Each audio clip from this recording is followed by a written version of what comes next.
أجراون تكتوين ثغال تيكت نظام يون بوذم نقطة نومية ثم ثانومية تنسوي غيسيان أغذان يال تيكت هذه اللي مينوث ذيون بوذم نمزروي نتسرثيث ثلاث نعم مثلا فرانسيس l'histoire politique contemporaine نتمريوين كي زرين لي ديانيا دي سيني ثموثنا ما هذه الجزائر ما هذه ثموثني قبلية ما هذه فرقة وقفا نعتمد غاس ومتى ها ثقل دوكي دكتور سعيد سعدي ما ينير زولف لك وتنميت ميت قبلتين في جنة أزول في لون كمال، أزول في لون رشيد.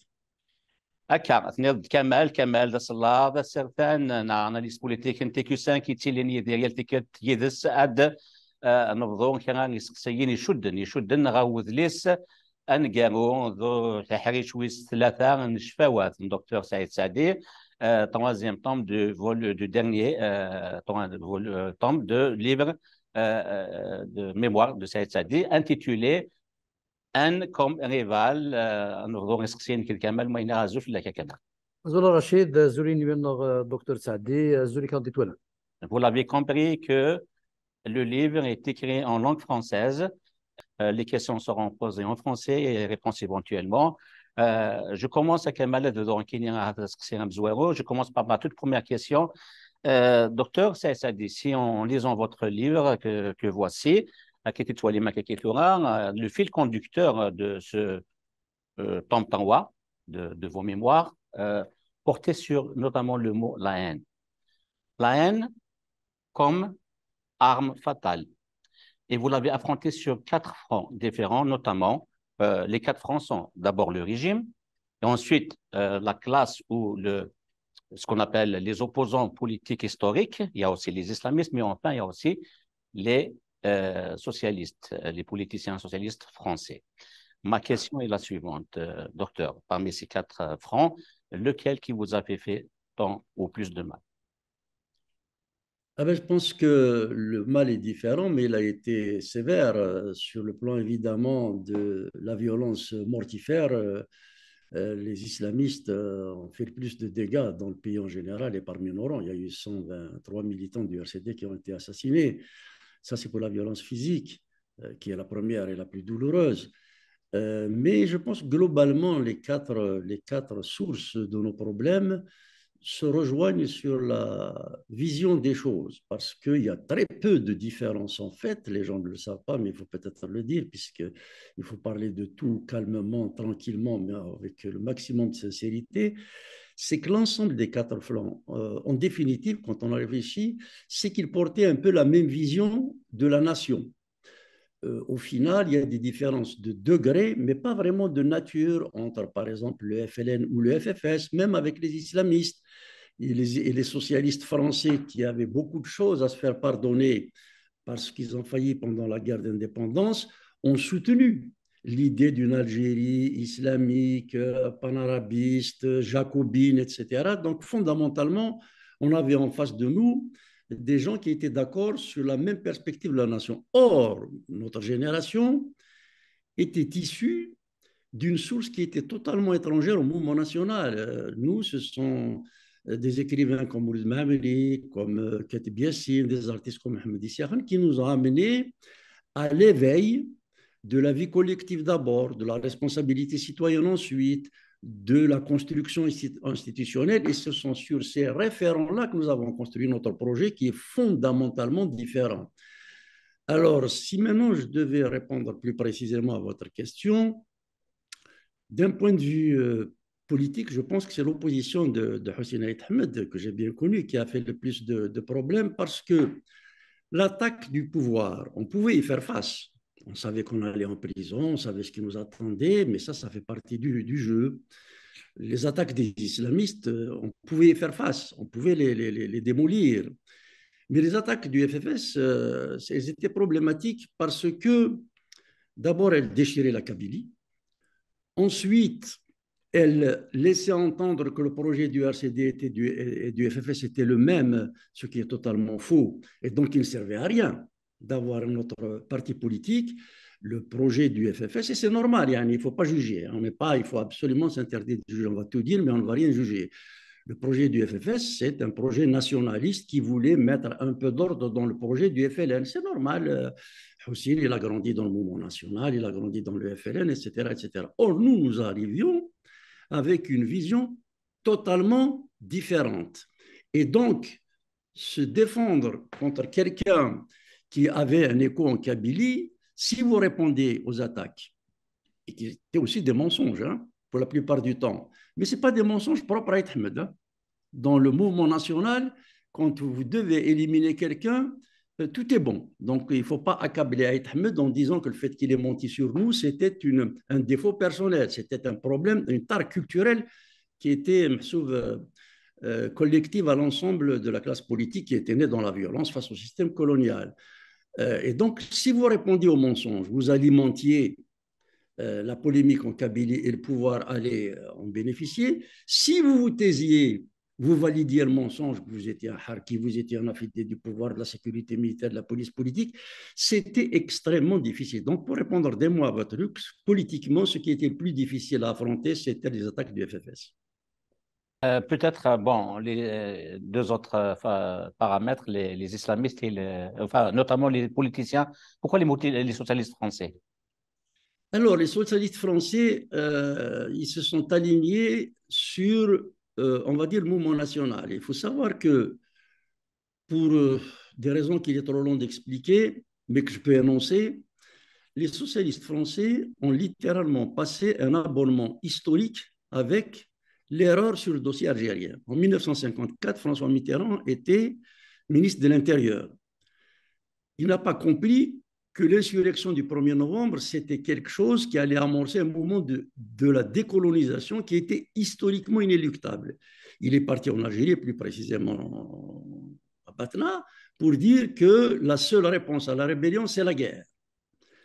En 1956, lorsque le FLN commençait à s'étendre, à étendre son influence, les socialistes français, comme d'ailleurs les communistes, ont voté les pouvoirs spéciaux, c'est-à-dire qu'ils avaient accepté, pour un mouvement humaniste de gauche, c'était quand même un problème, que l'Algérie soit soumise au diktat militaire. Mais après, en 1962, ils n'étaient pas très fiers d'eux. Donc, ils ont décidé, pour faire oublier l'erreur qu'ils ont commise pendant la guerre de libération, ils ont décidé de soutenir le FLN d'après-guerre Mordicus.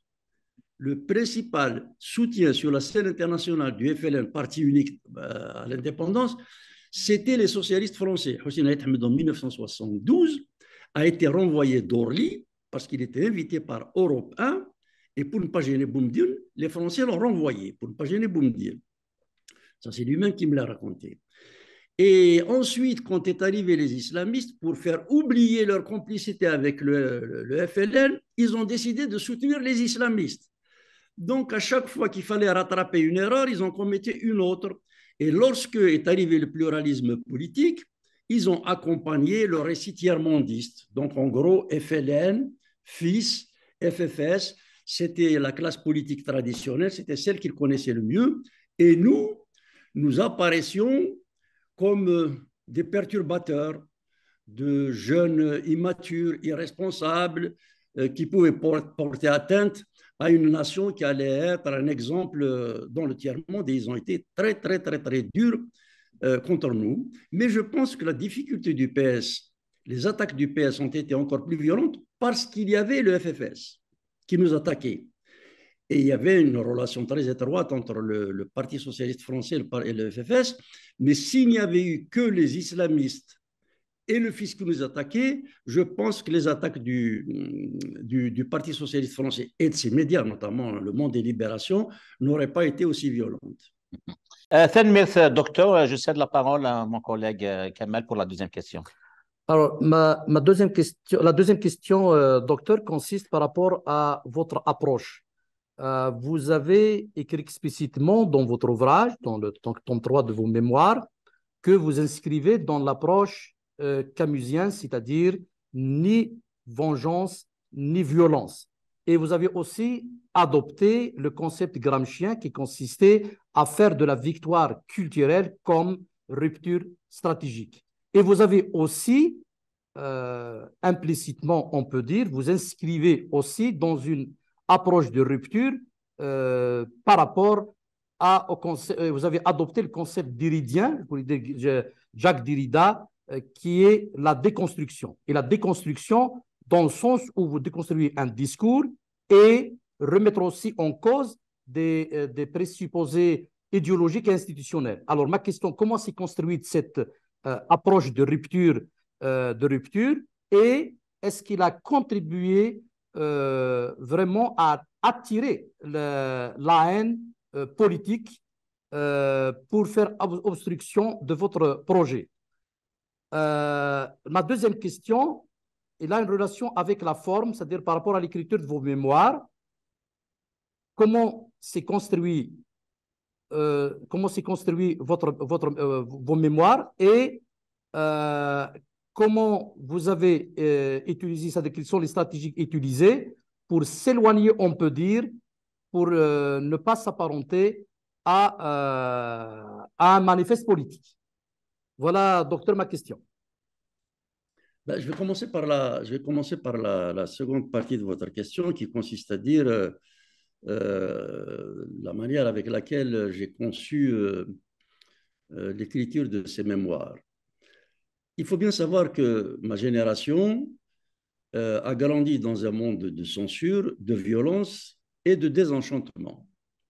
Alors, de violence, vous savez très bien que le FLN, pendant la guerre et après la guerre, pour des raisons historiques et politiques, a fonctionné sur la violence. La censure, c'est la conséquence de la violence.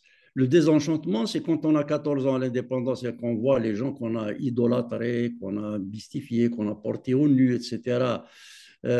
Mythifiés, pardon, qu'on a portés au nu et qui se sont affrontés pour le pouvoir, ça vous laisse un goût amer sur le rêve que vous aviez façonné dans vos jeux avec vos camarades. Et donc, on a cherché à se construire ailleurs. Et c'est l'idée de la répression culturelle qui nous avait amené à nous éveiller à la conscience politique. On ne comprenait pas très bien pourquoi est-ce que l'Algérie indépendante, pour être accomplie, pour être stable, passait par l'effacement de nos valeurs, de nos cultures, de nos vies, de notre communauté. Et donc, on n'est pas du tout sorti des sources originelles du mouvement national. Et c'est comme ça qu'on a appris, je l'ai dit tout à l'heure, à nous éveiller d'abord par la culture. Et on a compris petit à petit que si on voulait véritablement avoir une voix qui porte, proposer des solutions qui soient convaincantes et crédibles auprès de nos concitoyens, il fallait qu'on trouve les clés pour les sensibiliser. Et les clés pour les sensibiliser, c'était des valeurs culturelles, c'était de la production, c'était de la réflexion, c'était un débat, notamment en Kabylie dans un premier temps, et puis à l'université d'Alger quand on a grandi un peu plus. Donc notre cheminement est totalement différent. C'est pour ça que nos oppositions avec le FLN, le FFS ou autres, il ne faut pas les dramatiser. Elles sont dans l'ordre naturel des choses. Nous ne sommes pas sortis du même cheminement. Et la preuve, lorsqu'on a essayé de trouver des têtes d'affiche pour servir un peu de visibilité à notre mouvement, on a essayé d'approcher le PAX, je le raconte un peu dans ce livre-là, ça n'a pas marché.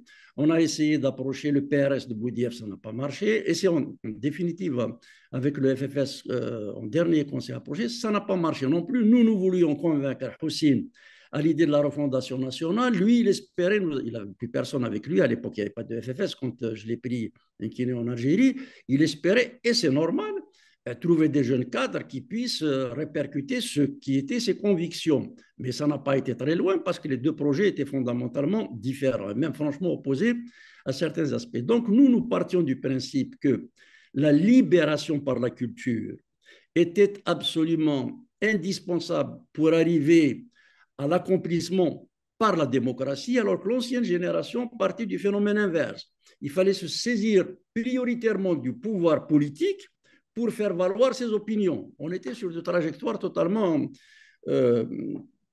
opposées. Alors, s'agissant maintenant de l'idée de la déconstruction, nous ne cherchons pas nécessairement à déconstruire ce qui nous avait précédé. Ce n'était pas notre expérience. Nous avions vu qu'il n'y avait pas possibilité de faire valoir le pluralisme dans le cadre de ce genre d'appareil et de doctrine. Et quand nous avions cherché un peu à comprendre, on a vu que la crise de 49, en fait, était l'un des symptômes majeurs qui a contribué à fermer définitivement notre engagement long dans ce genre de mouvement politique fondé sur les pratiques de la lutte anticoloniale. Et il n'y avait pas possibilité de demander à un mouvement qui a grandi dans la clandestinité, dans la violence coloniale, dans le risque permanent, d'avoir des réactions, des pratiques, des méthodes, des gestes, des propos invitant au consensus. C'était l'affrontement systématique et immédiat, ce n'était pas la conviction, c'était la soumission. Donc voilà un peu les éléments qui ont fait que nous avons emprunté un chemin totalement différent pour ouvrir une perspective qui n'est pas l'accomplissement d'une république jacobine. Et j'ai dit qu'en fait, la République algérienne, elle repose sur 3 pieds, et c'est bien le problème actuellement. C'était le jacobinisme français, c'était l'intégrisme, et c'était le léninisme du point de vue de l'organisation. Alors, ces 3 toxines ne pouvaient pas donner quelque chose de fondamentalement démocratique, et donc nous, on était complètement extérieurs à cette perception. Mais ça encore, ça fait partie, c'est un combat générationnel qui ne pouvait pas s'accommoder d'une pratique engagés par ceux qui nous avaient précédés. Merci, docteur. Me concernant, j'ai une question par rapport aux événements d'octobre 88, notamment par rapport à ce qui s'est passé en Kabylie. Vous avez vous-même rédigé le tract appelant à la grève générale de 48 heures, lequel tract Matoub Lounès a voulu distribué dans certains endroits en Kabylie. On sait qu'est-ce qui s'est passé par la suite. Il a été mitraillé par la gendarmerie, etc. Nous avons récemment, il y a quelques mois de cela, fait témoigner d'eux qui ont parlé de ces événements. Ma question, docteur, c'est que c'est quoi l'objectif de cet appel, ça d'une, et de l'autre, toujours par rapport à ces événements d'octobre 88, vous avez rencontré le général Larbé Belkher dans une délégation comprenant un certain nombre de personnalités, dont docteur Hashmine Djoudi, qui était le secrétaire général du FFS. C'était quoi l'objectif de cette rencontre avec le général Larbé Belkher? Alors, d'abord, on va revenir à octobre 88. Je sais qu'il y a beaucoup de choses qui ont été dites, je suis revenu dessus dans ce tome 3, sur le complot qui avait prévalu. Quelqu'un a décidé d'allumer la mèche, de préparer tout pour déstabiliser un clan par un autre. Oui, il y a des guerres de clans, mais à mon avis, dans ce qu'on sait aujourd'hui, octobre 88 a surpris tout le monde, le pouvoir, y compris l'opposition. Alors, je sais bien que quand vous dites que c'est une colère qui a explosé, qui a fini par dégénérer, ça n'intéresse pas les gens. Les gens adorent toujours les histoires un peu compliquées, etc. Bon, il y a des complots dans l'histoire, mais l'histoire n'est pas un complot. Donc, tout le monde a été surpris et le pouvoir était à ce point déstabilisé que pendant pratiquement 4 jours, même les membres du gouvernement n'arrivaient pas à se joindre les uns les autres. C'était la panique générale. Nous, en Kabylie, on a tous des parents à Alger, on essayait de savoir ce qui se passait. On avait des informations, nos parents, nos proches nous donnaient des informations qu'ils avaient, mais elles n'étaient pas suffisantes pour construire une opinion politique fiable. Et donc, j'ai organisé une réunion chez Nourdine Hamouda en rassemblant un certain nombre de personnes, y compris d'ailleurs des étudiants, dont Farid Mahiou, qui était la cheville ouvrière à l'université, pour voir un peu comment on pouvait réagir. Sauf qu'on ne savait pas du tout ce qui se passait. Donc, l'idée, c'était de donner un prolongement politique à l'insurrection soulèvement populaire, mais sans exposer la Kabylie à des violences sur lesquelles le pouvoir aurait pu donner l'exemple pour essayer de calmer tout le monde. Et c'est comme ça que j'ai eu l'idée de faire ce qu'on avait fait en avril 80, le 16 avril 80, quand j'ai été faire le tour des commerçants de Tizi Ouzou, pour leur dire de solidariser avec les étudiants, de sortir dans la marche. Ça ne s'est jamais fait depuis 62, donc les gens avaient peur. Et j'ai pensé à l'idée d'une grève générale qui est un acte politiquement significatif, mais qui n'exposait pas physiquement les gens en attendant que la peur baisse. Et donc, c'est comme ça qu'on a appelé à une grève générale de 48 heures. Pourquoi 48 heures? Parce qu'on voulait avoir un peu plus de temps pour savoir ce qui se passait à Alger et le temps que la grève soit connue dans tout le pays, en se disant peut-être que d'autres régions du pays allaient embrayer sur notre initiative pour donner un écho, une amplitude, une ampleur plus importante aux manifestations d'Alger qui allaient un peu dans tous les sens, d'autant plus qu'au bout du 4e jour, et je le rappelle dans le tome 3, les islamistes commençaient un peu à intervenir pour récupérer le mouvement. Et donc, on a rédigé ce tract-là.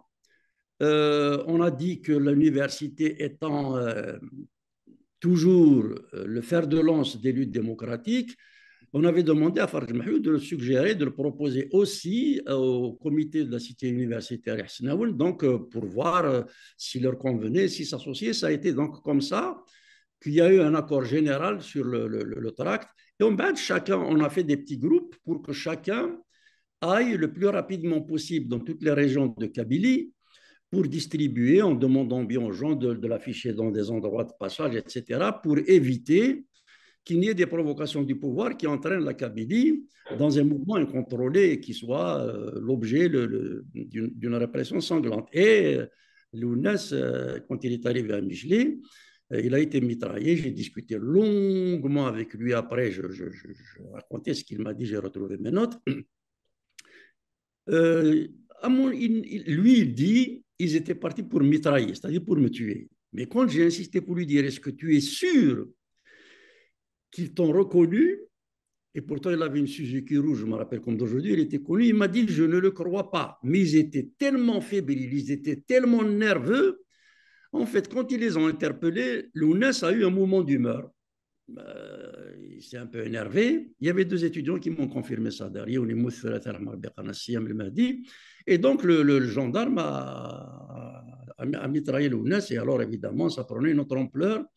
Il y avait des gens, on ne sait à ce jour pas qui ont fait sortir le message comme quoi que Lounès Mahtoub est mort.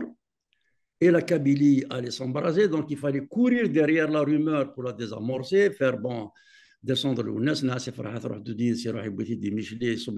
Ensuite, il a fallu le faire évacuer sur Alger et Alger sur Paris. Donc, pourquoi la grève générale? C'était simplement pour donner du sens politique à un mouvement venant dans le Cézou et allant nulle part, et en attendant de gagner du temps pour que la population algérienne soit informée un peu de ce qui se passait. Je dois dire d'ailleurs qu'à l'époque, Hossein Ahmed sur Radio Monte Carlo, et vous pouvez écouter ça jusqu'à présent, avait salué cette grève générale comme étant un acte de maturité politique d'une région qui sait réagir de manière politique ordonnée, etc., etc.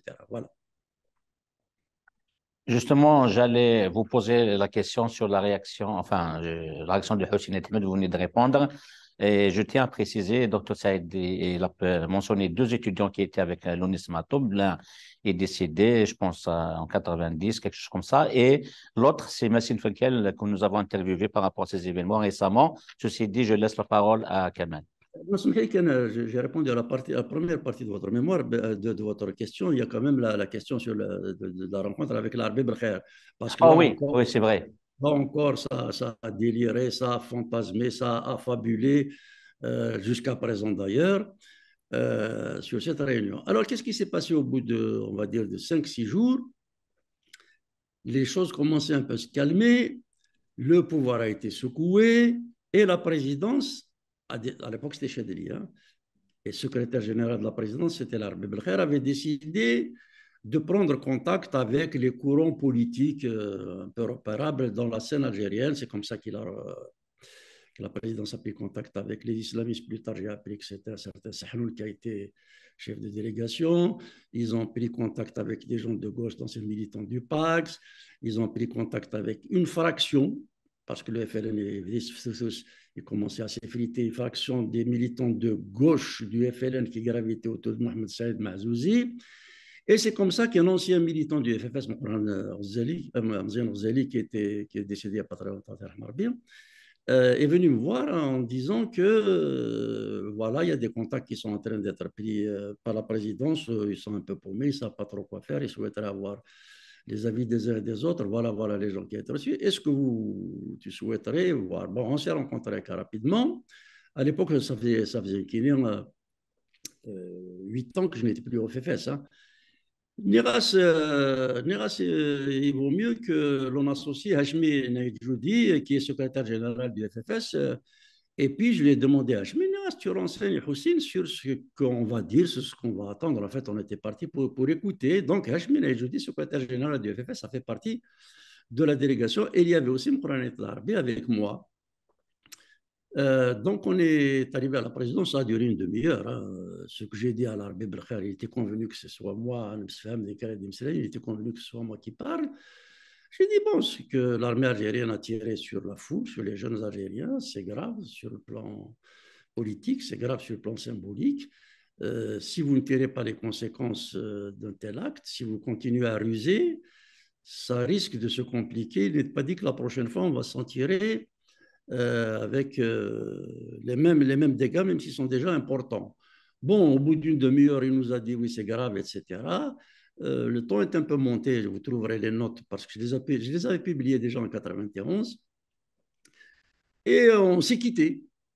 48 heures plus tard, j'achète Le Monde, j'apprends que de Paris, le FFS s'indigne de ce que des gens aient été partis négocier des postes, le Hasson, etc., sur le dos de la Kabylie, etc. Bon, je ne vous cache pas qu'initialement, on s'est retrouvé rapidement un couvrier.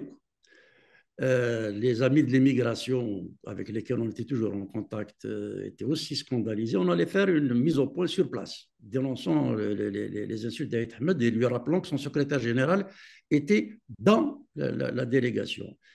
Et puis, une fois de plus, si jamais on commence maintenant encore à réagir, etc., à s'invectiver les uns les autres, ça va servir encore le pouvoir et il faut peut-être prendre le temps du recul. Après coup, je pense que c'était une erreur de ne pas avoir répondu parce que ça aurait calmé les mensonges. Sur des gens du FLN qui ont rejoint du FFS, nous on reproche d'avoir été à la présidence, la Kabylie et même l'Algérie. Donc voilà, le problème, Houssine, il a des qualités personnelles incontestables, mais il ne faut jamais oublier que c'est un homme du PPM-TLD lorsqu'il faut abattre un adversaire, ce n'est jamais par les idées, ce n'est jamais par le débat, c'est toujours par l'invective, par la diffamation, mais ce n'est pas un défaut personnel. Voilà ce qui s'est passé à la présidence. Docteur Kamal. Ma question, docteur, concerne la création du RCD. Vous étiez l'un des artisans de la création du parti avec Moustapha Bacha et Farhat Mani. Donc, ma question elle est simple. Est-ce que vous pouvez nous citer, on peut dire, les grandes stations pour arriver à la création du parti, pour la réalisation de ce projet? Rapidement, parce que j'ai détaillé tout ça notamment dans le temps 3, mais vraiment en remontant toutes les notes que j'ai trouvées, en redonnant le rôle de chacun, tranquillement, calmement, sans rien oublier. Mais enfin, je vais essayer d'être succinct pour que tout le monde comprenne. Alors, nous sommes en 87.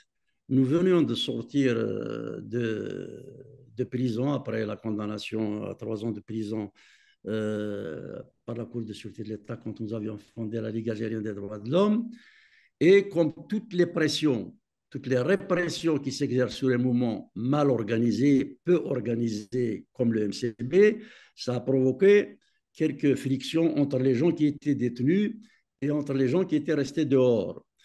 Les gens qui étaient à l'intérieur de la prison, estimant, à mon avis d'ailleurs injustement, qu'ils avaient été abandonnés par les camarades qui étaient restés dehors.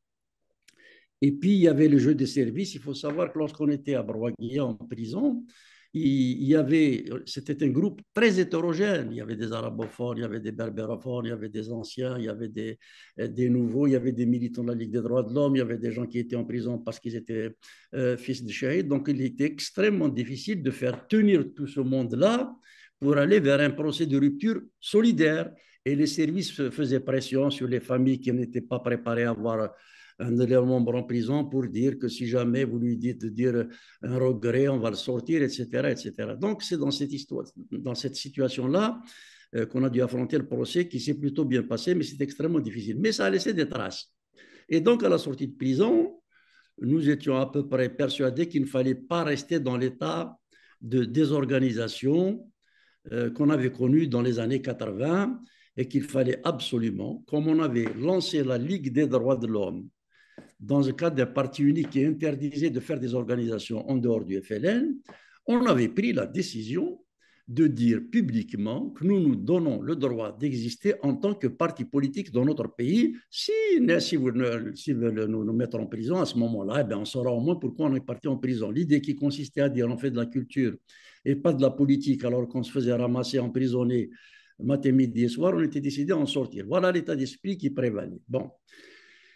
Et Mustafa Bachak, que j'avais connu alors qu'il était, lui, il était venu d'extrême gauche. D'ailleurs, nos rapports ont commencé très mal dans un premier temps. C'est un garçon extraordinaire que le pouvoir a bonifié. Je l'ai trouvé un peu dépité. Il avait abandonné ses études. Il a commencé à travailler. Il était devenu syndicaliste à la Sonelec, une usine d'électroménager à côté de Tizi Ouzou. Et donc, on a décidé d'échanger rapidement. Nous étions tombés d'accord à trois, donc Farhat Mali, Mustafa Bacha et moi-même, sur l'idée qu'il fallait faire un palier qualitatif en termes d'organisation et assumer le droit que des citoyens se donnaient de fonder un parti politique. Il n'y avait ni Belkher, ni Machin, ni rien du tout. Et ça, c'était bien avant. Hein. C'était bien avant la rencontre de Belkher. Hein. Ça, nous sommes en 87. La rencontre de Belkher a eu lieu en 88, en octobre 88. Et donc, on s'est réunis, on a commencé à discuter, mais on voulait savoir dans quel état d'esprit étaient les militants qui étaient un peu restés actifs, etc., et pour voir comment engager la réflexion. Ce qui fait qu'en trois, on s'est répartis en régions différentes sur la Kabylie. Alors, Farhat avait pris le secteur de Bouzgani, Loula, en débordant sur la vallée de la Soumam. Mustafa Bacha a été chargé de voir que les éléments de la Haute-Kabylie jusqu'à la Basse-Kabylie vers Der Al-Bizan. Personnellement, j'avais pris toute la Kabylie maritime et l'Algérois et j'étais évidemment en contact avec les amis de l'immigration. Et pendant une année, on commençait à sensibiliser les gens en leur disant, voilà, on a fait avancer nos idées, on a vu avec les anciens partis politiques qu'on ne peut pas faire rentrer la conception de la refondation nationale dans la mentalité des partis du mouvement national. Donc, on se donne le droit de créer quelque chose qui réponde à notre vision, à notre parcours, à nos convictions.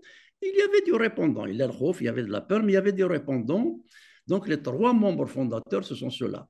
Et à l'été 88, nous avions décidé de lancer une université d'été. C'était la première du genre, sauf qu'il fallait la faire un peu discrètement parce qu'on avait peur d'être infiltré, d'être perturbé dans nos travaux. Donc, on s'est réunis pendant 26 jours à 12 km à l'est d'Azfoun. Il y avait des étudiants et on faisait des conférences le soir. Officiellement, c'était un camp de vacances. Entre parenthèses, il y avait déjà à l'époque des camps d'entraînement des islamistes qui faisaient des exercices paramilitaires et la gendarmerie, ça ne semblait pas les déranger outre mesure. Je ferme la parenthèse. Et donc, pendant presque un mois, avec des garçons, des filles et nous-mêmes, et même des fois on invitait des gens adultes, on faisait des conférences. C'est comme ça que j'ai fait venir Ali Yahya Abdel. Je rappelle comment il s'est comporté avec les jeunes. Moi, personnellement, j'avais fait une conférence sur le congrès de la Souma, mais j'avais remarqué que même chez des étudiants politisés, la modernité de ce projet et le potentiel qu'il recelait n'était pas évidente. Et donc, on parlait de l'idée de fonder un parti, comment, avec qui, etc., sur les procédures. Ça a duré un mois. Quand on a fini l'université d'été, ça commençait, on avait des échos d'Alger, il y avait des pénuries, il y avait des tensions. Les gens, au lieu de s'occuper de la rentrée scolaire de leurs enfants, ils essayaient de stocker de l'huile, de la semoule. Il y avait la tension, mais personne ne savait vraiment comment ça allait déboucher. Encore une fois, je ne crois pas du tout à l'idée que quelqu'un ait planifié ce qui s'est passé en octobre 88. Donc, la création du RCD, contrairement à ce qu'a dit Houssine, je savais que c'est faux, mais enfin, ce qu'il a fait dire à ces éléments était décidé bien avant octobre 88, lorsqu'on avait rencontré avec son secrétaire général, l'Arbi Belkher. Donc, il y avait trois membres fondateurs, et j'en profite d'ailleurs pour apporter une petite précision historique, parce que le but de tout ce témoignage, c'est bien cela, c'est de remettre les choses en place. Il y a trois membres fondateurs du RCD. Il n'y en a pas 4, il n'y en a pas 5, il n'y en a pas 10. J'ai entendu des dizaines de gens se présenter comme des membres fondateurs. Pendant un an et demi, trois membres fondateurs du RCD Beaucoup de choses me séparent de Farhat Manis, je n'aime pas pour le dire lui-même d'ailleurs, mais il a fait partie, il a été l'un des membres fondateurs avec Mustafa Bacha et moi-même du RCD. Ce que les gens confondent, ce sont les assises de février 89. Là, on était dans la structuration. C'est deux choses différentes. Il y a 3 membres fondateurs du RCD. D'ailleurs, vous verrez dans le tome 3, j'ai fait exprès de le publier. Les membres fondateurs, ce sont ceux qui ont déposé la demande d'agrément au ministère de l'Intérieur. Voilà rapidement les conditions dans lesquelles est né le RCD. Docteur, ma prochaine question, c'est par rapport à Qasdi Mirbah. Tout le monde sait, il était l'ex-patron des services ou ce qu'on appelait à l'époque la sécurité militaire, la ASM. En 90, il a été éjecté par le système. Il a fondé son propre parti, le MAJD, si mes souvenirs sont bons. Et il insistait à vous rencontrer absolument. Lors de l'une de ses rencontres avec lui, de vos rencontres avec lui, il a évoqué le phénomène de l'anticabilisme en se référant à ce qu'on appelle à une rencontre qui a eu lieu à la base de l'Est en 58. Donc, il a mis à témoin le général Abdallah, je pense, Belhouchet, et sur une résolution qui a été adoptée comme quoi un Kabyle ne passera jamais. Ma question, docteur, quels sont les enseignements tirés de cette rencontre que vous avez eue avec Qasdi Mirbah, l'ex-patron de l'ASM? J'ai raconté tout ça dans le détail, mais je crains que ça nous mène très loin dans notre émission d'aujourd'hui. Hein. Moi, j'ai dit absolument tout. Miloud Brahimi, que nous connaissions, avec qui on avait des relations un peu singulières, il était sur nos idées, mais il a eu le courage de dire mes intérêts sont avec vous. Non, mes idées sont avec vous et mes intérêts sont ailleurs. Donc, on avait des relations saines, mais il ne s'est jamais vraiment engagé avec nous. Il est venu me voir pour me dire voilà, Mirbah, qui venait d'être éjecté du gouvernement, souhaite te rencontrer. J'ai dit non. Pour moi, Mirbah, c'était la sécurité militaire. La sécurité militaire, je sais ce qu'elle nous a fait endurer. C'était l'assassinat de Krim, c'était l'assassinat de Mohamed Khaïdar, etc. Donc, j'ai dit non. Et puis, 48 heures plus tard, il est revenu. Tu as tort. Maintenant, si tu refuses de voir tous les gens qui ont exercé dans le pouvoir, eh ben, un homme public, il restera seul éternellement. Donc, on a fait une réunion il y a un an, et puis on a décidé que j'allais le voir et de l'écouter. Et donc, je l'ai écouté, il était très calme. Je voudrais vous voir, je tenais à vous voir pour deux choses. La première, c'est que je voulais vous transmettre des messages que vous êtes parti pour une longue carrière politique. Et la deuxième, je voulais avoir votre avis. Sous ce Mrakné, moi, j'étais un peu, je me forçais un peu à écouter, quoi. Et puis, il était très, très calme, très détendu. Il a dit, voilà, je voudrais vous dire quand même que la question, que lorsqu'on engage de la politique dans le régime algérien, les problèmes, ce ne sont pas, il parlait toujours en français, hein, ce ne sont pas les problèmes auxquels on peut penser qui sont les plus difficiles à gérer. Les problèmes tuent sont les plus compliqués. Il m'a dit par exemple, la question du régionalisme est beaucoup plus grave que ce que l'on peut penser. J'ai retrouvé toutes mes notes, j'ai noté ça dans la soirée. Hein. Donc, vous retrouverez ça dans le tome 3. Et la question du régionalisme est beaucoup plus grave que ce que l'on peut dire. Lorsque Boumediene est mort, il y a eu les postulants que vous connaissez. C'est vrai, il y avait Bouteflika, il y avait Abdeslam, il y avait Yahyaoui.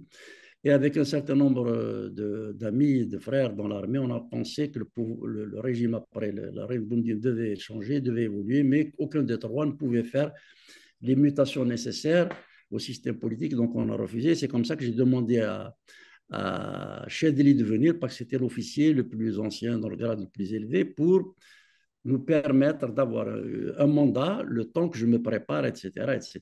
Donc on trouve une solution sérieuse à l'évolution du système du parti unique du système algérien. Les gens de l'Est, donc Abdallah Belhouchet est venu le voir, voilà exactement ce qu'il m'a dit, je cite راك الرئيس خليناك درت المهمه تاعك كيما حبيت حتى واحد مدخل نفسه في المهمه تاعك ولكن ما تنساش حاجه بسيطه الشيء اللي اتفقنا عليه في لاباز دو ليست 58 كي كان كريم رايحي رئيس الجي بي ار قبيلي ما يفوتش جو ترادوي اون تا ليسي voilà, on était tous ensemble à la base de l'Est. C'est là que j'ai appris d'ailleurs que Chedli était avec Belhouchet et un certain nombre de gens à la base de l'Est. La base de l'Est était une structure de la LN un peu particulière. Et donc, je traduis, tu es chef de l'État, on t'a laissé, personne d'entre nous n'a, ne s'est immiscé de tes missions, mais il est quand même important que tu te rappelles de ce sur quoi nous nous étions mis d'accord en 58 à la base de l'Est lorsque Karim Belkacem allait prendre la tête du GPRA. Un Kabyle ne passera pas, je cite. Maintenant, est-ce que c'est bon, c'est pas bon, ça c'est notre problème. Je restitue exactement ce qu'il m'a dit. Et évidemment, j'en ai fait part dès le lendemain à tous les amis du RCD auxquels je faisais le compte-rendu des contacts, comme le faisaient d'ailleurs les autres. Hein. Chacun faisait le compte-rendu des contacts qu'il avait eus à droite, à gauche. Et donc, c'est comme ça que Merbah a été éjecté de la chefferie du gouvernement. Il a essayé de se braquer pendant 48 heures, mais le fameux Hneimoud Qassi, il a refusé en disant, à juste titre d'ailleurs, parce que la Constitution disait à l'époque que le chef du gouvernement est responsable devant l'Assemblée nationale, mais enfin la légalité constitutionnelle en Algérie, ça ne marche pas beaucoup, donc il a compris qu'il n'avait pas trop intérêt à insister et il a abandonné l'affaire. Avant de nous quitter, je lui ai dit d'ailleurs en cabine, il m'a répondu en français. Il ne m'a pas répondu en kabyle quand même. Il m'a dit, eh ben, je voulais avoir votre avis parce que je vais créer un parti politique. J'étais un peu surpris. Un gars de la sécurité militaire qui me demande à moi si je veux créer un parti politique, c'était un peu ubuesque, original. Et j'ai répondu spontanément, puisque vous voulez mon avis, je vous le donne comme il me vient, votre force sera votre faiblesse. Il y aura toujours des âmes généreuses qui vous rappelleront votre passé en matière d'atteinte aux libertés, etc.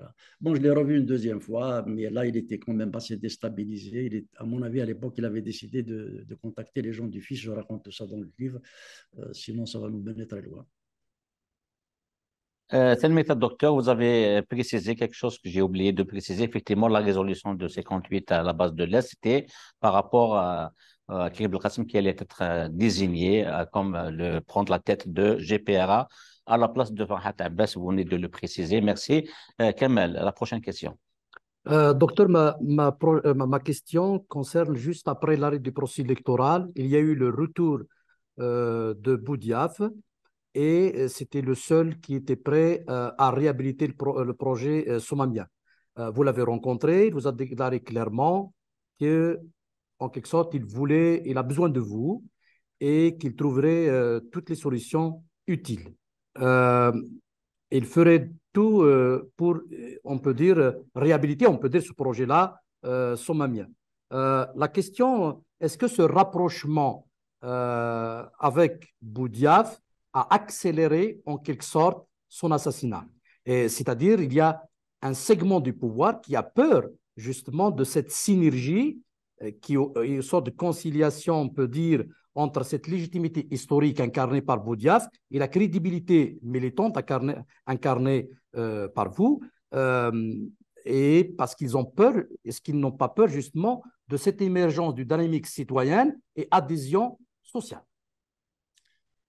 Oui, mais d'abord, j'aimerais quand même faire un petit retour en arrière, si vous permettez, parce qu'il faut éviter les explications un peu caricaturales. On a connu Boudiaf sur la fin de sa vie, qui était un être absolument extraordinaire. Je l'ai rencontré, j'ai longuement discuté avec lui, ça je peux en témoigner. Mais s'il a un mérite, c'est que lui a évolué en tant qu'ancien dirigeant de première importance du PPM-TLD et du FLN. Il a su évoluer, y compris sur les questions identitaires. Boudiaf avait une grande suspicion vis-à-vis de la Kabylie. Hein. Ce que les gens ne savent pas, c'est quand il fallait déclencher l'insurrection armée, il voulait que la Kabylie soit coupée en deux dans la délimitation administrative des wilayas du FLN, de ce que deviendront les wilayas ultérieurement. Il voulait que, par exemple, la région de Bougie soit collée à Constantine et la région de Tizi soit collée à Alger. Il a fallu que Krim, voilà encore un homme auquel on n'a pas rendu justice, mais ça, je devrais m'intéresser à ça un jour, s'oppose radicalement au démembrement de la Kabylie pour que finalement le déclenchement de la guerre de libération se fasse avec la Kabylie comme entité homogène, comme la wilaya 1 était les Aurès, le nord constantinois, qui est une région naturelle aussi, représentait la wilaya 2. Donc, il n'avait pas cette disponibilité à l'écoute des jeunes, de la question de l'algérianité, de la mazérité. Il ne l'avait pas au départ. Hein. C'est plus tard que petit à petit, d'ailleurs, ceux qui lisent la revue Jerry Danines, on sent une évolution sur cette question-là contre laquelle il était particulièrement fermé. Bon, je reviens maintenant à la discussion et au projet qu'il voulait mettre en œuvre. Incontestablement, il avait compris que le système du FLN, alors quand je dis système, j'entends doctrine, programme et structure, était absolument inadapté pour faire face à l'Algérie qu'il avait retrouvée après 28 ans d'exil. Le problème, c'est qu'il était rentré d'exil avec 4 personnes remarquables, militants, d'une grande probité morale et d'une grande compétence intellectuelle, mais il n'avait pas de grande surface de contact avec la société. Et avec la police politique qui contrôlait tout, il pouvait se faire encercler, il pouvait être victime d'une désinformation. Ça, il le savait. Il le savait. D'ailleurs, quand on lui ramenait des dossiers de corruption, il refusait de les toucher. Il savait très bien qu'il pouvait être instrumentalisé pour régler des comptes entre les clans. Et donc, il essayait de voir un peu avec qui il pouvait discuter. C'est comme ça que moi, je l'ai rencontré en tête à tête avec d'autres personnes, une fois avec Aït Ahmed Mahri, Boukrouh, et Ben Bella, d'ailleurs, il était présent ce jour-là. Et puis des fois seul, etc. Et puis un jour, il m'a appelé, on a passé 3 heures, il y avait Amar Abelous avec moi. On a fait le tour. On a fait le tour de l'ensemble des questions sur lesquelles il fallait travailler, sur les programmes, sur les urgences, sur les priorités. On est tombé assez rapidement d'accord. L'école, la géopolitique, je me rappelle même, l'histoire du monde arabe. Si tu veux mon avis, regarde vers le nord. Il m'a dit le prochain Moyen-Orient, je connais. Il y a l'Égypte qui a une profondeur historique qui ne veut pas assumer. Il y a le Koweït qui fait quelques petits efforts sur la question de la femme, mais ça n'ira pas loin. Pas de complexe. Nous, c'est l'Afrique du Nord, c'est la Méditerranée occidentale. Il était vraiment d'une modernité totale. Et à un moment donné, je lui ai dit, maintenant, il va falloir qu'on parle des sujets qui fâchent. On est d'accord sur l'essentiel des aspects économiques, institutionnels, sociétaux, etc. Mais la pensée politique qu'avait votre génération dans le cadre du mouvement national et qui avait défini l'Algérie comme une entité référencés par l'arabisme et l'islamisme. Des jeunes ont grandi, ils ont réfléchi, ils se sont informés, ils se sont formés, ils ont payé le prix de leur formation, souvent le prix fort. Il y a un autre élément qui est venu participer à la définition de l'identité algérienne, c'est la mazérité. Et il m'a coupé, il m'a dit, et qu'est-ce que tu fais de la francéité? Depuis quand as-tu vu une chaise stable sur 3 pieds? Donc, lui, il était un homme du 1er novembre 1954. Il n'avait pas de complexe par rapport à la langue française qui disait elle fait partie de nous-mêmes. Et je raconte tout ça dans le détail. Ce n'est pas la peine de raconter ici. On n'aura pas le temps de tout dire. Il était complètement décomplexé. Ceux qui disent aujourd'hui qu'il faut enlever la langue française, que moi je revendique comme un élément constitutif de ma personnalité aussi, hein, ce sont ceux qui n'ont pas fait la guerre. Ce sont les révolutionnaires de la 25e heure qui font la surenchère sur l'arabisme, sur Klavdik, etc. Boudiaf, il n'avait pas de complexe par rapport à ça. C'est lui qui a lancé le 1er novembre 1954. Et je me rappelle lui avoir dit, bon, d'accord, on a fait le tour, on est d'accord sur les priorités. Il reste maintenant la question des ressources humaines. Il m'a dit, je te demande des solutions, tu me réponds par des problèmes. Ben, la ressource humaine, qu'est-ce que c'est? J'ai dit, un endroit important où on peut encore mobiliser les compétences qui sont disponibles et qui ont gardé un bon souvenir de leur pays d'origine, c'est la diaspora. C'est un miracle. Moi, je vais souvent à des conférences à l'étranger. Les gens, si on les respecte, si on ne les humilie pas, si on ne les suspecte pas de trahison ou de lâcheté d'avoir fui, il y a beaucoup à faire en attendant que l'école reprenne sa mission de formation des citoyens et de cadre de la nation au lieu de former des militants. Il m'a dit tout de suite, oui, vas-y. Je dis, je peux vous faire une note, donc je devais lui faire une note là-dessus. Et là, je lui ai dit, maintenant, on a fait le tour, mais je vais vous dire les choses comme je les pense. On peut aller aussi loin que vous voulez. Pour l'essentiel, on est d'accord. Mais si l'armée se met en travers de notre route, on n'ira nulle part. Et là, il a marqué un temps d'arrêt. Il m'a dit, alors, moi, je vous dis, il ne faut pas rentrer dans les problème de relations occultes ou bien on va les piéger, on va les surprendre. Moi, je vous propose, si vous ne voulez pas les contacter vous-même, parce qu'il s'était un peu bagarré avec eux, il est reparti au Maroc à cause de la question du Sahara occidental. On va leur mettre clairement le truc contre ils sont, on va leur mettre le projet devant eux, on verra ce qu'ils vont nous dire. Il a hésité, il m'a dit vas-y. Donc je suis descendu de la présidence de la République au ministère de la Défense avec Amara Benous pour voir Nzar. Et je lui ai dit voilà, le président vient de m'appeler, j'ai eu longuement une discussion avec lui. Pour l'essentiel du projet, moi, je suis disponible pour l'aider comme tous les patriotes auxquels il s'est adressé, mais vous devez savoir qu'il ne s'agit pas de placer des rustines sur un pneu, il s'agit d'une rupture profonde, sans rentrer, j'ai tenu quand même à la rassurer, sans rentrer dans les règlements de compte, mais les histoires de la justice, les histoires de l'école, etc., il faudra reterrasser à zéro. Et là, j'ai compris qu'il n'était pas spécialement d'accord pour aller aussi profondément que le suggérait Boudiaf. Bon, le reste, vous le lirez ce que j'en pense, après, vous le lirez dans les mémoires. Voilà. Mais pour répondre à votre question, je ne peux pas le démontrer, ce que vous êtes en train de me dire. Je ne peux pas le démontrer. Mais ça, c'est une interprétation. Dans ce tome 3, lorsque je donne des noms, lorsque je donne des événements, lorsque je donne des faits, des actions, je donne toujours les sources. Vous aurez remarqué que le livre est documenté de bout en bout. Lorsque je donne une interprétation, je dis ça, c'est une interprétation personnelle. Et donc là encore, je ne peux que vous faire part de ce qui est une intime conviction, mais que je n'ai pas de document pour vous la vérifier, pour vous la démontrer. Mon intime conviction, c'est que si il était resté seul, Boudiaf, il avait l'aura, il avait le crédit, il avait la respectabilité, mais absent pendant 28 ans du pays, ils savaient qu'ils pouvaient l'encercler. Nous, notre génération, on est arrivé avec une alternative complètement différente de tout ce que la classe politique avait proposé depuis 1962. Ils savaient qu'ils pouvaient nous contenir, et puis le fait que je sois kabyle aussi, ça joue. Hein.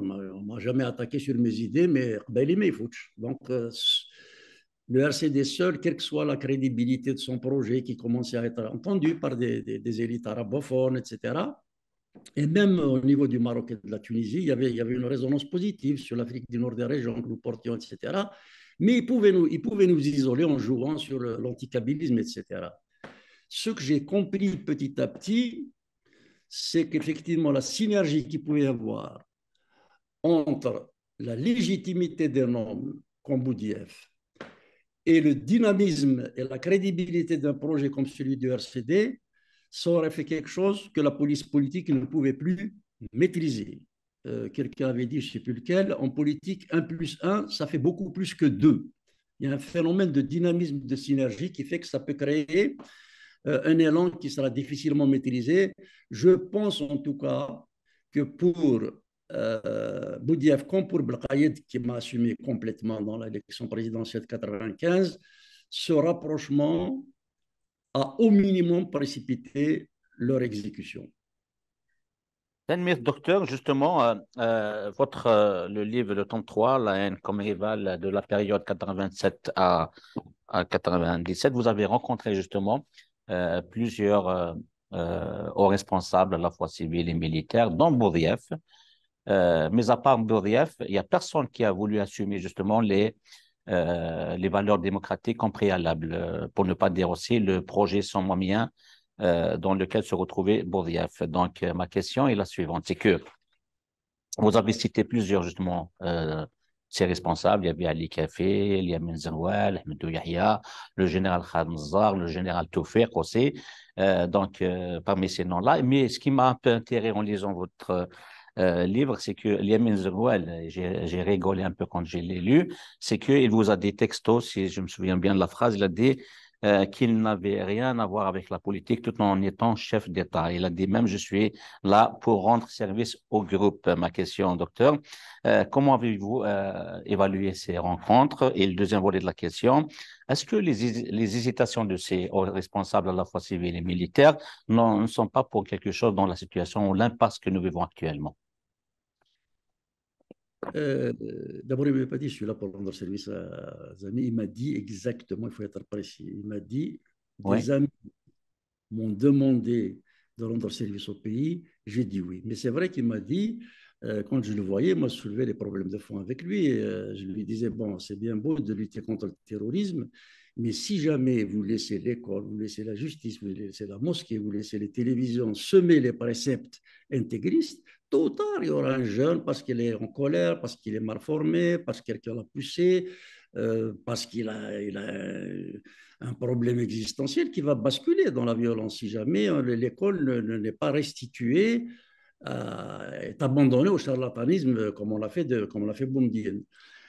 Donc, j'ai essayé de soulever des problèmes de fond. Il évitait la discussion, etc. Et puis un jour, j'ai été un peu dur en disant on n'a pas le droit d'être là où vous êtes et de traiter les conséquences et pas les causes. Et c'est là qu'il m'a dit vous savez, docteur, moi, je n'ai rien à voir avec la politique.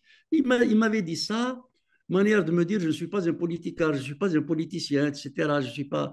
Et je lui ai dit, vous ne me rassurez pas, moi, qu'un chef d'État de mon pays me dise qu'il n'a rien à voir avec la politique, ça ne me rassure pas beaucoup. Vous devez assumer l'action politique. Mais plus généralement, alors pour répondre à ça, c'est anecdotique, plus généralement pour répondre à tous les gens civils ou militaires, je les ai tous pratiqués. Ceux qui sont restés au pouvoir, ceux qui sont restés en dehors du pouvoir, j'ai connu les Mohamed Yazid, les Reda Malek, les Bentouba, je l'ai vu une demi-douzaine de fois, les Mustafa Sharaf, enfin bref, j'ai essayé d'écouter tout le monde. Ce que je peux vous dire réellement, c'est que ce que dit officiellement la meute politique, y compris le régime actuel, y compris le pouvoir actuel, je n'ai pas rencontré un seul d'entre eux, Ali Kafi y compris, qui est pourtant un arabisant, qui me disent qu'il faut enlever le français du pays, qu'il faut déclarer la guerre en permanence, la guerre de mémoire en permanence à la France ou au Maroc, etc., etc. Personne, je dis bien, personne, et je le dis très calmement, parce qu'il ne s'agit pas de s'exciter, il ne s'agit pas d'accabler, il ne s'agit pas d'invectiver, il ne s'agit pas de polémiquer, il s'agit de dire les choses telles qu'elles sont pour essayer de sortir la tête hors de l'eau si on veut sauver ce malheureux pays. Personne ne croit au discours officiel que tient aujourd'hui encore la meute, Tebboune compris, que je connais très bien. Le drame, c'est comme m'avait dit Bastas Amroche, le courage politique. Il y a une telle consommation pendant la guerre qu'il n'en reste plus beaucoup à l'indépendance, c'est que personne ne dit publiquement ce qu'il pense au fond de lui-même. Je parle de la part des officiels. docteur, Kemal Esxedesdo, la prochaine question. Ma question, docteur, concerne ce que vous avez écrit. Je vous cite, pour nous, l'impasse algérienne remontait au reniement du congrès de la Sommam par le segment conservateur du FLN en 1957 qui se prolongeait avec le fils 38 ans plus tard à Rome. La question, comment avez-vous combattu sur les deux fronts? Au niveau national, il y a eu des élections en 1995 et sur le plan international, vous avez fait tous les contacts pour essayer d'inverser la tendance afin de remettre en cause ce qui pourrait être soumis, on va dire, afin d'éviter justement la soumission à l'ordre islamiste. La presse, rencontre avec des personnalités, notamment avec Jospin, qui était à la tête du PS, et le grand sociologue Bourdieu. On aimerait justement avoir votre opinion par rapport à ce qui a été fait, parce que ce n'était pas quelque chose d'évident à l'époque. Alors, sur le front international, on savait très bien qu'une partie de la crise algérienne se jouait aussi à l'extérieur. D'abord, il faut savoir, et je le développe longuement dans le tome 3, c'est que l'Algérie était en situation financière quasiment de banqueroute. On était asphyxié. En plus grave, c'est que la France, dirigée à l'époque par Mitterrand, détenait une bonne partie de notre dette. Donc, on était quand même assez dépendant du pouvoir français. Et le pouvoir français à l'époque poussait à ce qu'ils appelaient les réconciliateurs, c'est-à-dire les islamistes et leurs alliés, pour venir à bout des éradicateurs, c'est-à-dire nous, les démocrates, dont on pensait que c'était une espèce de fantaisie qui n'avait aucune chance de prospérer dans une société vouée à la culture islamique. Bon, ça c'est le décor général. Alors, il fallait affronter tout cela. Dans un premier temps, c'était extrêmement difficile. Je rends hommage à tous les gens qui ont essayé seuls contre des journaux très puissants, comme les médias publics, comme des journaux comme Le Monde, comme Libération, qui poussaient à l'avènement du fils. Alors, évidemment, ils disaient la paix, hein, comme si nous, on était contre la paix.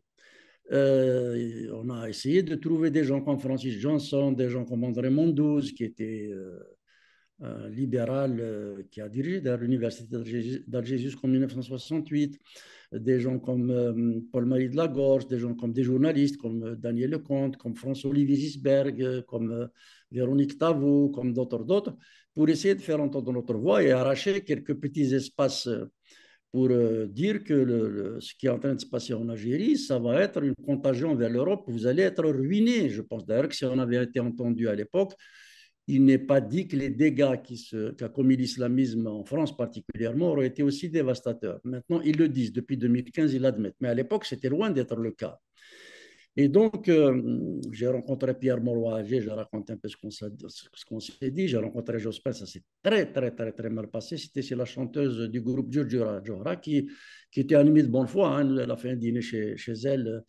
Il y avait Hachmi Souami, il y avait Rafiq Hassani, il y avait mon frère Hand et moi-même. Ça s'est très mal passé avec Jospin, pour essayer de dire que vous ne pouvez pas nous expliquer que le pen, ce n'est pas bon pour la France et que le fils, c'est idéal pour l'Algérie. C'est une forme de racisme par le creux que nous ne pouvons pas entendre.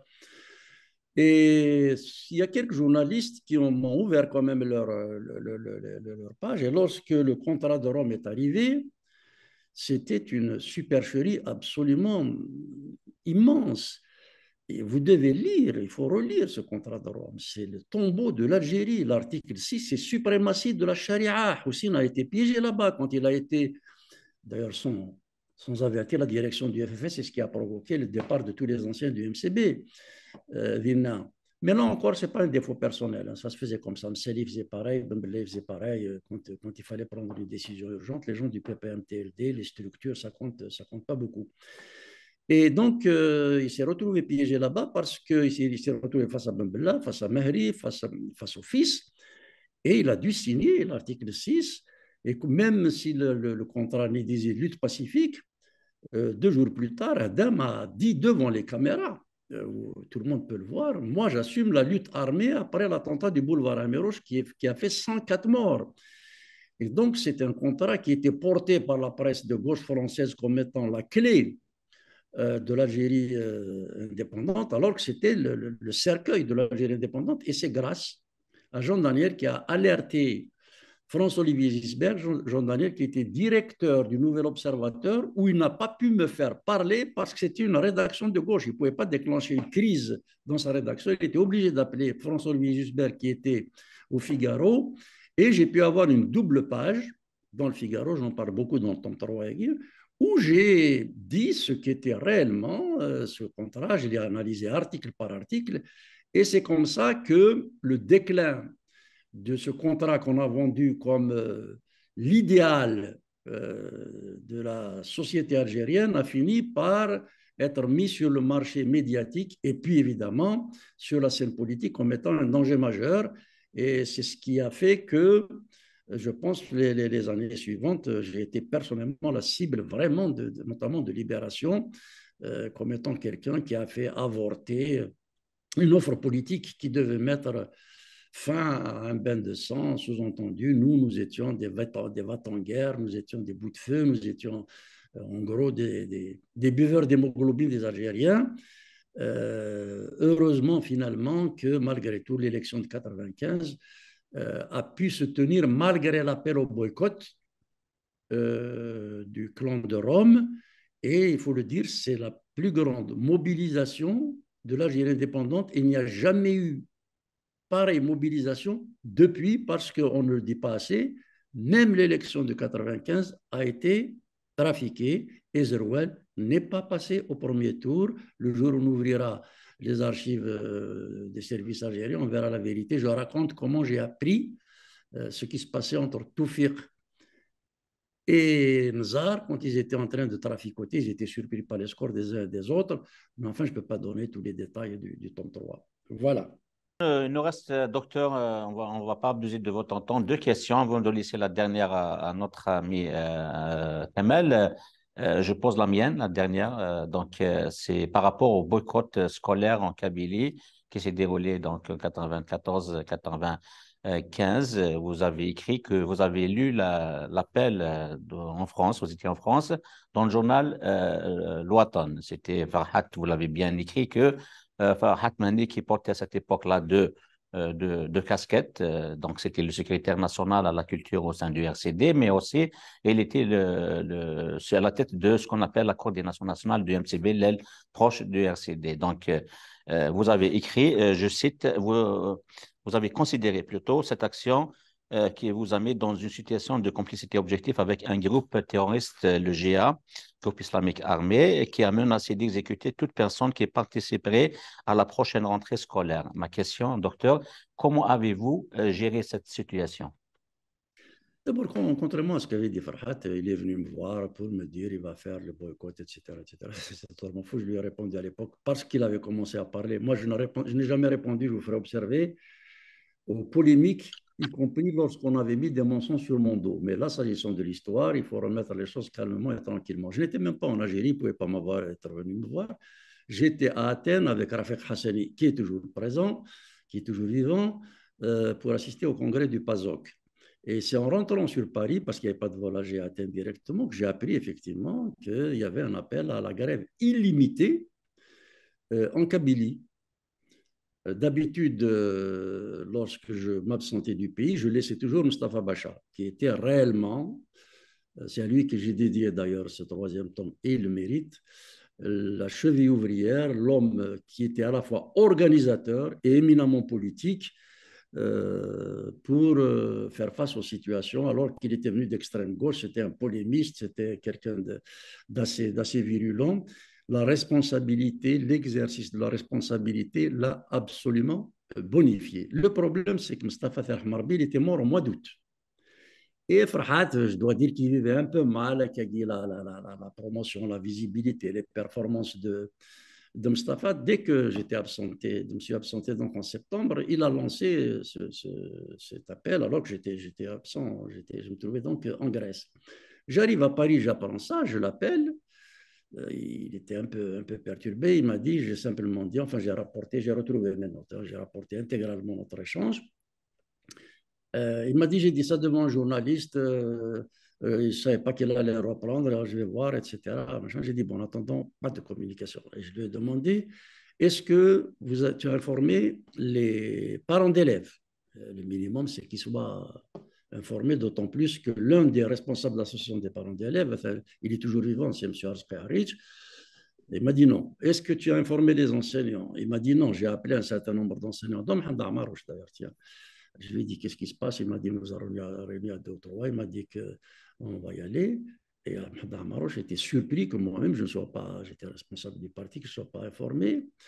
Et Amar Hamedi, le pauvre, il est mort il y a quelques mois de ça, il n'a pas pu s'empêcher avant sa mort de donner son témoignage, comment il a été induit en erreur, parce que Farhat a été le voir en lui disant que c'est le boss, c'est-à-dire le boss, qui c'est le boss, il lui a dit c'est le docteur qui a décidé du boycott, alors que moi je n'étais informé de rien du tout. Bon, ça c'est les aspects anecdotiques. Ce qui est problématique, c'est qu'on s'est retrouvé devant un appel à un boycott massif sans que les parents soient informés, sans que les enseignants soient informés, et surtout au moment où le GIA avait décidé d'exécuter tout parent ou enseignant ou agent administratif qui allait participer à la rentrée scolaire. Donc, vous imaginez bien que le FLN, qui parlait déjà les extrémistes berbéristes et les extrémistes islamistes, ne s'est pas gêné pour nous mettre dans le même saut. Donc, je suis arrivé, quand je suis arrivé, j'avais remarqué que les structures du parti, pensant que la discussion avait été débattue, avaient relayé le mot d'ordre. Donc, le FFS, qui ne participait jamais aux manifestations du 20 avril, mais en même temps qui était implanté aussi en Kabylie, ne pouvait pas se permettre de dire on va être contre le boycott pour la langue tamazight. Et il s'y tue. Donc, le coup était parti, l'information a circulé, il fallait gérer après coup la situation et je raconte comment on a essayé de rattraper le coup. Voilà. Voilà, Kamel, la dernière question. Docteur, ma question, donc la dernière, vous écrivez, donc je vous cite, la guillotisation de l'opposition démocratique était plus qu'une stratégie, c'était un concept fondateur d'un régime.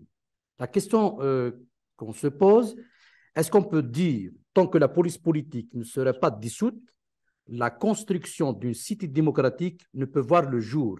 Même si vous considérez, je vous cite, l'espérance démocratique avait germé dans la société malgré les entraves du populisme tiers-mondiste. Et nous avons le cas du MPR qui a été avorté, on peut dire, par la police politique.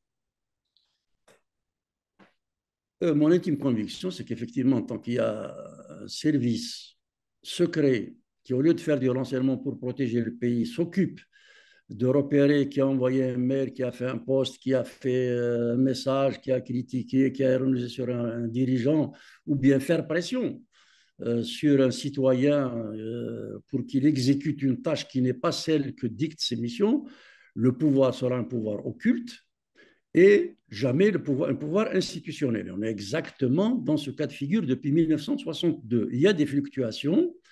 Le pouvoir, formellement, Zama, il est sur le modèle de l'État républicain français, du jacobinisme français. Bon, le préfet, on l'appelle Wali, le chef d'Aéra, le sous-préfet, on l'appelle chef d'Aéra, le président de l'Assemblée populaire communale, c'est le maire, etc. Mais il n'y a ni le personnel républicain qui a été produit par les luttes qui ont suivi la Révolution française, ni la culture démocratique qui existe dans la société française ou les sociétés occidentales d'une manière générale. Ce qui fait qu'on a la rigidité du centralisme, du jacobinisme, et on n'a pas du tout l'efficacité de la chaîne de transmission de commandement dans l'appareil administratif. Donc oui, tant qu'il y a une police politique qui décide de tout et qui ne répond de rien, je l'ai dit, je l'ai redit des dizaines de fois, je peux le répéter ici. Lorsque j'ai quitté le RCD, mon discours testament, vous pouvez le voir sur ma page Facebook, il faisait, je crois, 52 minutes. J'ai réservé 29 minutes à la police politique qui était notre ennemi historique et qui doit absolument constituer la priorité des priorités du combat des démocrates. Il n'y aura pas d'espace public où le compromis, où le débat politique porté par l'argumentation au lieu du rapport de force puisse faire émerger une conscience citoyenne. Pour autant, je pense que le combat que nous avons mené, je le dis aussi sereinement et aussi lucidement que je peux, a fini par diffuser dans la société algérienne. Je n'en veux pour preuve, je vais vous donner deux exemples. Il ne faut pas oublier, en tout cas les jeunes doivent savoir, que le pluralisme politique était décrété par Boumediene et Ben Bella comme étant des trahisons nationales. Aujourd'hui, même le FLN parle du pluralisme politique. Quand on dit pluralisme politique, c'est aussi pluralisme syndical, etc., médiatique, etc. Donc, c'est nous qui avons introduit, qui avons imposé ce concept. Évidemment, dans les faits, il est loin de représenter une réalité qu'on peut vivre et dont on peut profiter chaque jour. Mais il est important que les idées finissent par infuser dans la société. La question identitaire. Des jeunes ont été torturés parce qu'on avait trouvé un alphabet antifinard dans leur poche. Aujourd'hui, même le FLN écrit antifinard les frontons de ces sièges ou de ces institutions. Ils ne le font pas de bonne foi, je ne suis dupe de rien, mais ils le font. Ça veut dire qu'ils courent derrière ce que nous avions proposé et qu'ils ont sévèrement combattu. Par ailleurs, on peut dire la même chose de la régionalisation. Maintenant, même le pouvoir essaie de dire qu'il faut décentraliser l'administration, mais malheureusement, le pouvoir arrive toujours derrière des propositions qui sont prises trop tard, qui sont mal appliquées et donc qui font perdre un pays, du temps au pays avec tous les dommages que l'on connaît. Est-ce que pour autant, le combat de l'opposition démocratique, comme le disent certains, est un échec? Je ne le crois pas vraiment, parce que ça dépend de ce que l'on vise dans un combat. Si on veut prendre le pouvoir, c'est vrai, il faut faire un putsch en Algérie, vous prenez le pouvoir. Ce n'était pas notre démarche. Notre démarche, ce n'était pas de prendre à quelque prix que ce soit le pouvoir. Notre démarche, c'était d'amener le citoyen à savoir quels sont ses droits, comment les faire valoir et de manière pacifique. Et là, je pense qu'on a réussi. Je pense qu'on a réussi parce que le pouvoir a reculé sur beaucoup de choses et il a fini par les admettre, même s'il ne les applique pas. il y a maintenant moyen de trouver des façons pour donner une perspective, une mise en œuvre de ces idées-là qui ont fini par faire partie du débat national. Le MPR en 93, après la mort de Boudiaf, était un immense moment d'espérance. 5000 cadres venus de toutes les régions d'Algérie étaient là pour prendre le relais, pour remettre en chemin, pour remettre en place le projet de Boudiaf, c'est-à-dire l'adaptation du congrès de la Soumam. Seulement, évidemment, la police politique a immédiatement réagi. Et Hmrouch, qu'on présente à tort comme un réformateur, je dis ce que j'ai à en dire calmement, sereinement. Le soir même, sa télévision a fait une narration scandaleuse de cet immense moment d'espoir et moment de démocratie. Ils ont censuré tous les gens qui ont parlé en amazigh, en arabe, ils nous ont présentés comme des agents de la France, etc., etc. Et 15 jours plus tard, la police politique a commencé à menacer les uns après les autres tous les cadres qui avaient voulu participer à l'idée d'un mouvement, non pas qui propose un programme partisan, mais qui propose les valeurs autour desquelles on sécurise définitivement le jeu démocratique dans le pays. Donc c'est possible, et je pense que si on avait fait ça en février 2019, ça aurait pu donner du sens et une finalité à une insurrection citoyenne qui malheureusement s'est terminée en queue de poisson. Donc voilà, c'est un combat long, c'est un combat que nous avons essayé de mener. Ce n'est pas un combat de prise de pouvoir, c'est un combat d'instauration d'un moment démocratique. Il faut que les gens sachent ce qui s'est passé. C'est pour ça que je témoigne. Il faut maintenant que ce qu'a fait la génération d'après-guerre, l'histoire de l'après-guerre soit connue, parce qu'on ne connaît que l'histoire de la guerre, au point d'avoir assimilé l'action politique à l'action de guerre. Seul celui qui a fait le coup de feu est légitime pour prétendre à faire une offre politique au pays. Il faut sortir de ce climat de violence, de ce climat de guerre, et c'est aussi pour ça que je témoigne en apportant ma part de vérité à une situation qui a été mise sous les ténèbres depuis maintenant l'indépendance à ce jour. J'espère que d'autres d'ailleurs apporteront leur témoignage. C'est comme ça que les avis se complètent et qu'on éclaire le passé, parce que si le passé n'est pas éclairé, le présent restera trouble et l'avenir hypothéqué. J'ajoute simplement une chose. Personnellement, j'ai lancé avec des amis tunisiens et marocains un journal qui s'appelle ADN Med, Afrique du Nord Méditerranée, dans lequel des élites des 3 pays sont en train de s'exprimer. Il n'y a pas de perspective viable, crédible, audible sur la scène internationale si les 3 pays ne parviennent pas à faire des passerelles. Et comme les 3 régimes, pour l'instant, sont décidés à maintenir leurs privilèges et leur pouvoir, vont cultiver les tensions pour éviter aux sociétés de se mettre en relation aux citoyens, aux élites, aux syndicalistes, aux scientifiques, aux opérateurs économiques d'échanger dans la transparence et la loyauté, eh bien, il faut avoir un espace médiatique qui permette aux élites des 3 pays de se rencontrer, d'échanger, de débattre, parce que l'avenir est dans l'Afrique du Nord démocratique. J'en profite d'ailleurs pour saluer nos frères tunisiens et algériens qui vous suivent, tunisiens et marocains qui vous suivent. Merci beaucoup. Merci beaucoup, docteur Saïd Sadi. Nous arrivons au terme de cette émission qui est portée sur le tome 3 des mémoires de docteur Saïd Sadi intitulé La haine comme rival. Un livre, un ouvrage à lire, absolument à faire lire aussi, d'autant plus qu'il porte sur des événements cruciaux sur ce qui s'est passé durant la période 87 à 97 sur la scène politique algérienne. Ceci dit, nous remercions Dr Saïd Sadi pour avoir accepté encore une fois notre invitation. C'est la 3e fois. La prochaine fois, nous espérons le revoir ici même dans le studio de TQ5 à Montréal. D'ailleurs, c'est ma question rapidement, docteur. Est-ce que vous allez venir ici à Montréal? Au Canada, de façon générale? Il y a des invitations qui m'ont été adressées. Je vais essayer d'arriver peut-être au mois de mai. Si l'opportunité m'en est offerte, je ferai tout, en tout cas, pour y arriver, parce que je considère que devant la fermeture qui sévit en Algérie, la brutalité, l'arbitraire qui étouffe nos concitoyens, la diaspora doit maintenant servir de source à l'animation des luttes démocratiques, exactement comme elle a inspiré, elle a amorcé l'idée de l'indépendance en 1926. Maintenant, le projet démocratique doit être relayé à partir de la diaspora avant d'être réensemencé dans les pays d'origine. Merci beaucoup de votre invitation.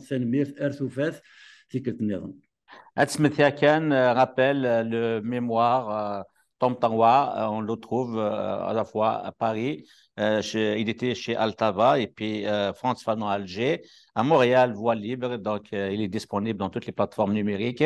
Ceci dit, nos chers téléspectateurs, nous vous donnons rendez-vous dans une autre émission. Tanmir Kamal, merci Tanmir beaucoup. Rajed et Tanmir Dr Sadi qui a accepté notre invitation. Tanmir Nounissin, Karim Dussar Thagara. تملي ثكير دكتور سعد سعدي انسان ملي ما ونظن دي سنت النظام اجا ونتكتي ودينا قيمات دي ثالويث